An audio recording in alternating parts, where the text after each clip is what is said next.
ایوب خان کے بعد جنرل یحییٰ خان نے اقتدار پر قبضہ کیا، مگر یہ فیصلہ پاکستان کی تقدیر کے لیے تباہ کن ثابت ہوا۔ صرف 2 سال میں انتخابات، مشرقی پاکستان کی بغاوت اور خانہ جنگی پھوٹ پڑی۔ کیا یہ سب یحییٰ خان کی کوتاہی تھی یا اس کے پیچھے اور بھی طاقتیں کام کر رہی تھیں؟ اور جب سقوط ڈھاکہ کے بعد پاکستان 2 حصوں میں بٹ گیا تو کیا یہ سانحہ روکا جا سکتا تھا؟ آئیے بات کریں۔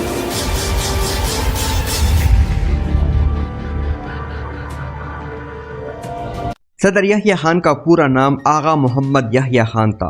وہ پاکستان کے بری فوج کے 5ویں سربراہ اور پاکستان کے 3رے صدر مملکت تھے۔ یحییٰ خان 4 فروری 1917 کو پنجاب کے شہر چکوال میں پیدا ہوئے۔ آپ کے والد آغا سعادت علی خان انڈین پولیس میں ایک اعلیٰ عہدے پر فائز تھے۔ یحییٰ خان نے ابتدائی تعلیم گجرات سے حاصل کی اور پھر پنجاب یونیورسٹی سے گریجویشن کیا۔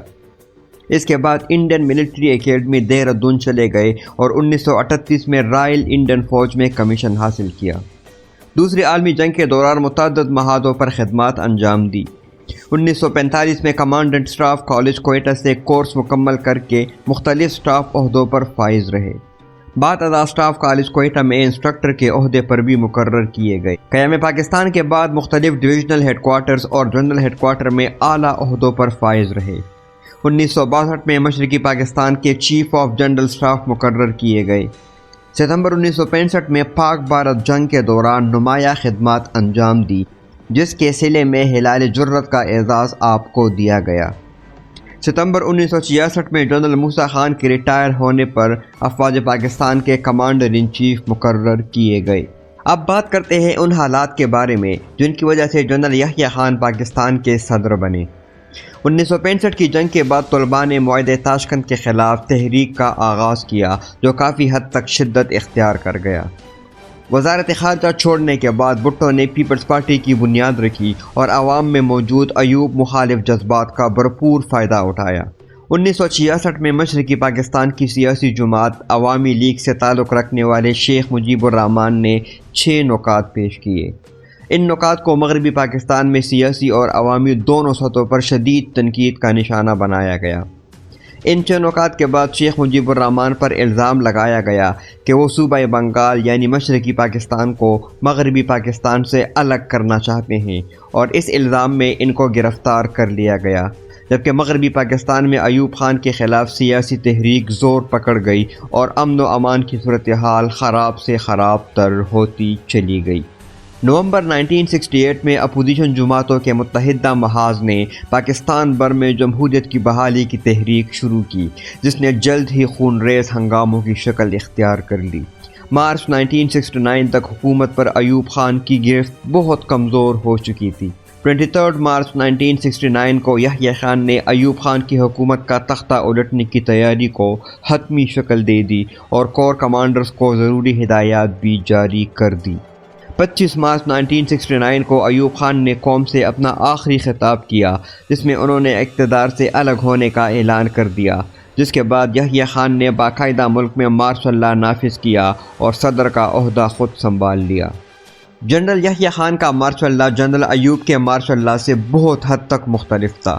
ایوب کے مارشل لاء کو عوام نے خوش دلی سے قبول کیا تھا، کیونکہ وہ پچھلے 10 سال سے سیاستدانوں کی کارکردگی سے بالکل مایوس تھے، مگر اب یحییٰ خان کے برخلاف حالات ایسے نہیں تھے۔ عوام میں کوئی خوشی نہیں تھی، بلکہ عوام منتظر تھی کہ یحییٰ خان اب کیا اعلان کرنے جا رہے ہیں، کیونکہ عوام پچھلے 10 سال سے آمرانہ حکومت سے تنگ آ چکی تھی۔ بنگال میں حالات کشیدہ تھے، اس لیے حکومت سنبھالتے ہی یحییٰ خان نے اس سے اگلے سال عام انتخابات کا اعلان کر دیا۔ اقتدار سنبھالنے کے بعد یحییٰ خان نے مختلف قومی لیڈران سے ملاقات شروع کی اور ایک ایک کر کے تمام سیاسی لیڈروں سے ملاقات کی۔ ان کو اس بات پر قائل کیا گیا کہ اگلے آنے والے عام انتخابات میں ان کو مکمل آزادی دی جائے گی اور وہ جب چاہے جہاں چاہیں اپنی سیاسی جلسے سے جلوس منعقد کر سکتے ہیں۔ ساتھ ہی جنرل خان نے اس دور کے میڈیا پر لگی تمام پابندیاں بھی اٹھا لی۔ 30 جون 1970 کو سرحد اور بلوچستان کی صوبائی حیثیت بحال کر دی گئی اور مشہور زمانہ اور بدنام زمانہ 1 یونٹ کو ختم کر دیا گیا۔ سابقہ ریاست بہاولپور کو پنجاب میں اور کراچی کو سندھ میں شامل کر دیا گیا اور سابقہ سرحدی ریاستوں سوات، دیر اور چترال کو ملا کر ملاکنڈ ایجنسی قائم کر دی گئی۔ 7 ستمبر 1970 کو قومی اسمبلی اور 17 دسمبر 1970 کو صوبائی اسمبلیوں کے انتخابات ہوئے، جنہیں ملکی اور غیر ملکی مبصرین نے پاکستان کی تاریخ کے پہلے آزادانہ اور منصفانہ انتخابات قرار دیے۔ 1970 میں ہونے والے عام انتخابات میں کل 300 سیٹوں پر الیکشن کروائے گئے۔ مشرقی پاکستان میں 162 سیٹیں تھیں، جبکہ مغربی پاکستان میں 138۔ ساتھ ہی 13 مخصوص نشستیں بھی تھیں، جن میں سے 7 سیٹیں مشرقی پاکستان میں تھیں اور 6 سیٹیں مغربی پاکستان میں۔ مشرقی پاکستان میں عوامی لیگ، جس کی قیادت شیخ مجیب الرحمان کر رہے تھے، اس نے 162 میں سے 160 سیٹوں پر کامیابی حاصل کی اور ساتھ ہی 7 مخصوص نشستیں بھی اپنے نام کر لیں، جس کے بعد انہوں نے ٹوٹل 169 میں سے 167 سیٹیں حاصل کر لیں۔ ساتھ ہی مغربی پاکستان میں پاکستان پیپلز پارٹی، جس کی قیادت ذوالفقار علی بھٹو کر رہے تھے، 138 میں سے 81 سیٹوں پر کامیابی حاصل کرنے میں کامیاب رہی۔ ساتھ ہی 6 میں سے 5 مخصوص نشستیں بھی اپنے نام کی اور ٹوٹل 143 میں سے 86 نشستیں اپنے نام کرنے میں کامیاب رہے۔ انتخابات کے نتائج واضح ہو چکے تھے اور پاکستان عوامی لیگ، جس کی قیادت شیخ مجیب الرحمان کر رہے تھے، واضح طور پر الیکشن جیت چکی تھی۔ مگر صدر یحییٰ خان کی جانب سے قومی اسمبلی کا اجلاس بلانے میں مسلسل تاخیر کی گئی، جس کے بعد مشرقی پاکستان کی عوام میں شدید غم و غصہ دیکھا گیا اور پاکستان عوامی لیگ کے اس موقف کو مزید تقویت ملی کہ پاکستان کی حکومت کی جانب سے مشرقی پاکستان کے حقوق کو ہمیشہ پامال کیا گیا اور ان کی رائے کو کبھی تسلیم نہیں کیا گیا۔ اب تو انتخابات کے ذریعے عوام نے جو فیصلہ دیا ہے، اس کو بھی مسترد کیا جا رہا ہے۔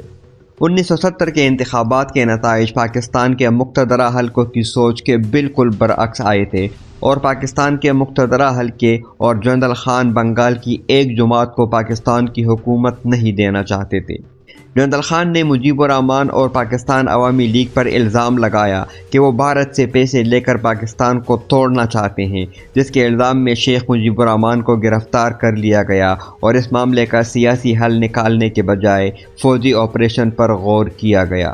I think any government which would like to persecute their own people is nothing but exaggerated lies. Army has persecuted nobody. Army has tried to save 70 million people of East Pakistan against armed rebels of East Pakistan who were excited and incited by a new theory and philosophy of Awami League for secession.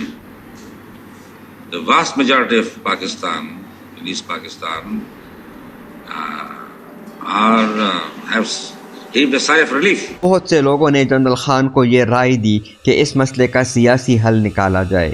اسی سلسلے میں شیخ مجیب الرحمان، پاکستان عوامی league کی باقی قیادت اور مشرقی پاکستان کے دوسرے سیاسی رہنماؤں سے ملاقاتیں بھی ہوئی اور ان کو اس بات پر قائل کرنے کی کوشش کی گئی کہ مشرقی پاکستان میں حکومت پاکستان عوامی لیگ رکھ لے، جبکہ وفاق میں وزارت عظمیٰ ذوالفقار علی بھٹو کو دے دی جائے۔ مگر شیخ مجیب الرحمان اپنے مطالبات سے پیچھے نہ ہوئے۔ ان کا کہنا تھا کہ میں ہی پاکستان کی عوام کا منتخب کردہ وزیر اعظم ہوں اور عوام نے میرے حق میں فیصلہ دیا ہے، اس لیے پاکستان کا وزیر اعظم بننے کا میں ہی حقدار ہوں۔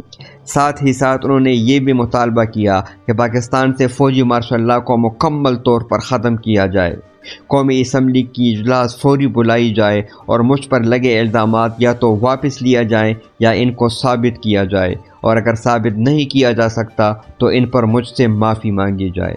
مگر جنرل یحییٰ خان اور پاکستان کے مقتدرہ حلقوں نے شیخ مجیب الرحمان کا یہ جائز مطالبہ بھی ماننے سے انکار کر دیا اور اس کے بجائے مشرقی پاکستان میں ملٹری آپریشن کرنے کی رائے کو زیادہ اہمیت دی اور 25 مارچ 1971 کو مشرقی پاکستان میں آپریشن سرچ لائٹ کے نام سے ایک ملٹری آپریشن کا آغاز کر دیا گیا۔ اس آپریشن کا پہلا مقصد یہ تھا کہ مشرقی پاکستان میں انتظامیہ پر فوج کا کنٹرول ہو۔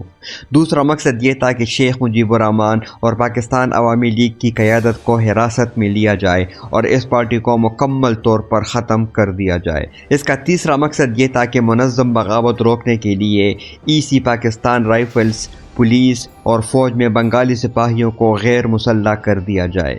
مشرقی پاکستان میں اس آپریشن کے شروع ہونے کے بعد میڈیا پر مکمل طور پر پابندی لگا دی گئی۔